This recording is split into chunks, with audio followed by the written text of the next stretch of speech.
Welcome to Shepherd's Coffee Talk. Today we have a very interesting conversation on online dating. Yeah, it is the way I think many people are meeting one another. That's right. You know, when I was a girl, there were actually like church dances where you went to meet people your own age, like 13, 14, whatever. And then it was the bars where you went to meet you went people. to clubs. Went to clubs, and everybody had a party, blah, blah, blah. And then it was through your connections, if you had a community like the church, you met people through your church, through your tribe.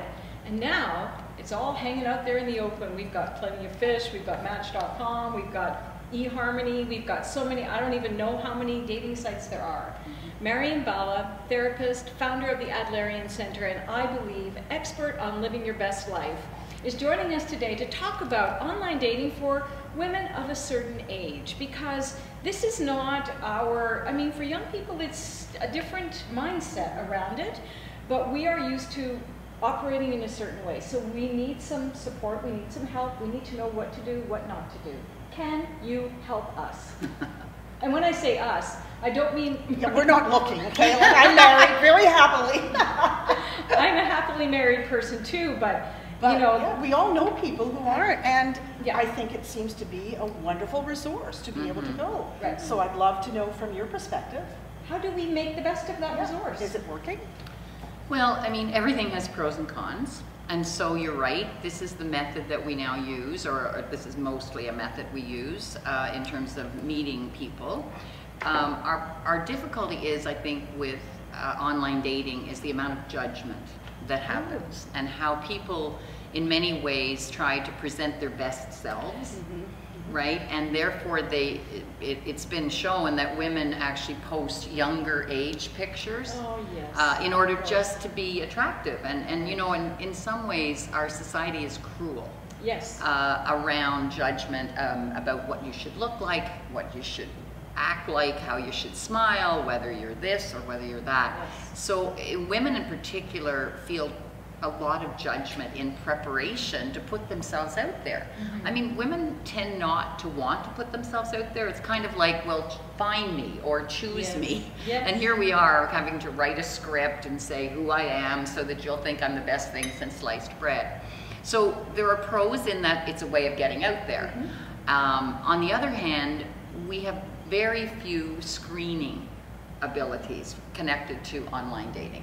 So in my experience, and I've only learned it through a lot of clients who have had, you know, some positive for sure, but also some pretty cruel and negative experiences on online dating, because people present facts that are somewhat gray, if you know what I mean, both men and women. And so it's a bit like you end up being rejected a lot. So if you can't tolerate rejection, you're going to have a hard time on online dating.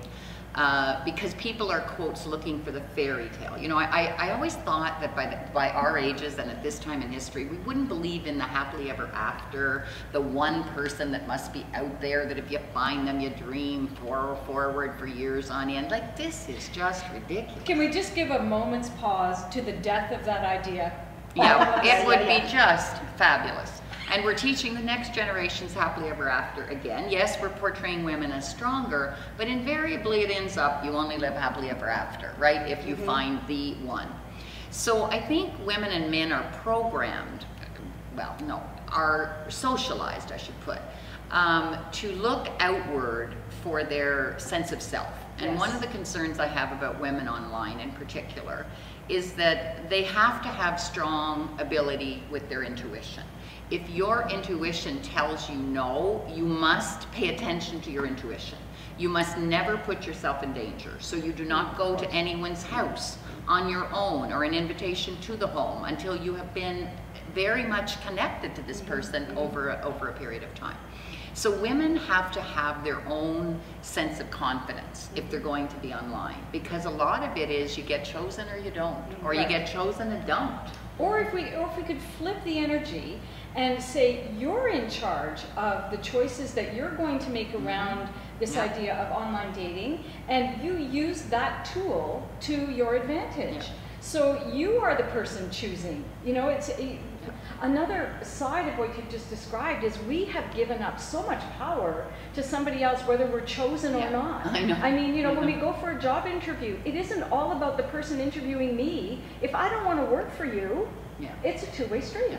Right? I think the younger women are more able to say, I'm equal and there's no way I'm going to pick you necessarily, right? I think many women who have been waiting or have been out there looking are a little more willing to stretch the envelope, right? Says, well, maybe we can make it work, or maybe it will be okay, or maybe you've had 7 failed relationships, but I'll be the one that'll be the success, which is absolutely possibility. Yes, yes. But, you know, after, I'd be wanting to look at the story. If we have 7 to 12 failed relationships, what's going on here before I became the 12th or the 13th? So women, in many ways, have to ask themselves, what am I doing this for? How do I want the world to see me in reality? Because if you post the younger version of you, it's pretty typical. You will probably get rejected, right? At the time you do the meeting. I mean, I hear a lot of people going to meetup groups at this point where you actually have you know, you want to do hiking, you want to do canoeing, you want to do climbing, and you join a group of people who have at least a common interest. And can you do that through these online dating sites? No, no, that's a separate Do that a different way. Okay. So online dating has, you know, negatives, but it also has positives. It's given people who are very isolated a way of feeling that privately they can present themselves without having to go out there into the bars to be chosen, because it's hard in the bars too these days. You know, so I feel great empathy for the men and women attempting to find that one, and I really don't think there is a one. I think many of us can make really solid, strong relationships without finding that magical potion that everybody seems to be looking for. And I think your point is well taken. We have to be realistic.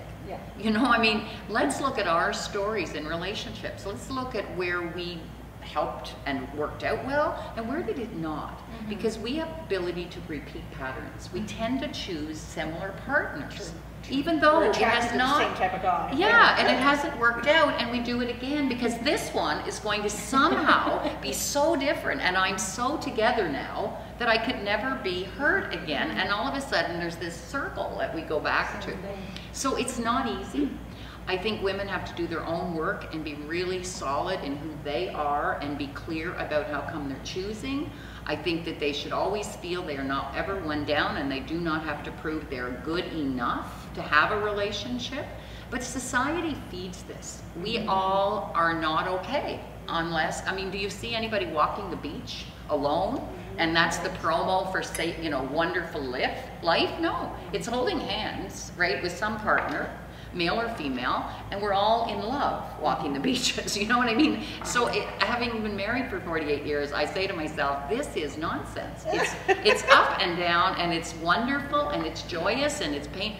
A relationship is work, and attention, all through the relationship. But with the online dating, I mean, it is a two-way street. Absolutely. We are chosen or we choose. Yes. Absolutely. So, I mean, at least in that respect. And with that screen there, it's rejection in a bar in our day, it was devastating, especially to guys. It was very difficult. They go and ask a girl, conjure up all this courage to go and ask, and then she says no.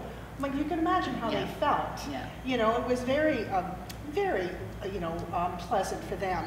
And with online dating, at least you've got that screen that is a buffer zone between you. So, but it's highly competitive. It's still highly competitive. And having to make sure you've said the right word in a paragraph that somehow will hook somebody in. Like, it's a whole strategy. I would be very inadequate. I'd need coaching probably to write and to present. I don't think I'd have very good skill at this. So for the bottom line, what would your advice be?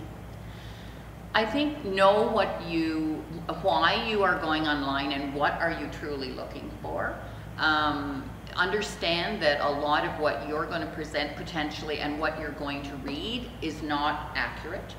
And that meeting people for at least 5 to 7 times before you decide anything.